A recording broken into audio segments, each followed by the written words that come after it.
አሸነፍን አባት የኢትዮጵያ ብሔራዊ ቡድን የእግር ኳስ ጨዋታ አሸነፈ።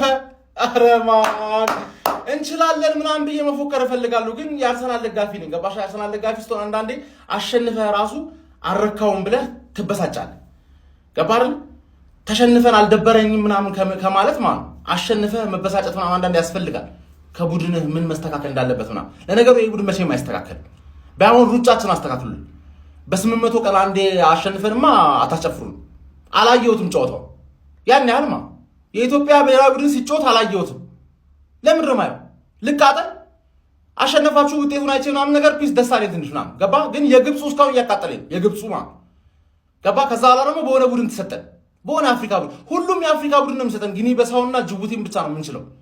እነሱን ብቻ በየሳምንቱ እየቀያየሩ ያጫውቱን አይደለ?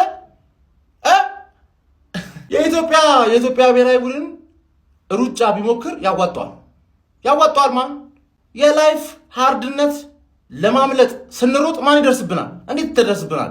ከላይፍ እያመለጥን እኮ ነው። ከላይፍ እያመለጥን ማንም አይደርስብንም። እንሩጥ ባይ ነው። ይሄን ተውትና እንሩጥ፣ ወይ ኳሱን ይዛችሁ ሩጡ። ዱላ ቅብብል ምናምን እሱን ሞክሩ። እንኳን ደስ አላችሁ የኢትዮጵያ ብሔራዊ ቡድኖች እና ኢትዮጵያውያን። ያየው ሰው ምናምን እርግጠኛ ነኝ ካየውም ተቃጥለን ያየው ብዬ ገምታለሁ። ግምት። ለማንኛውም እንችላለን። ኮፒ ሊንክ ፎሎ እያደረጋችሁ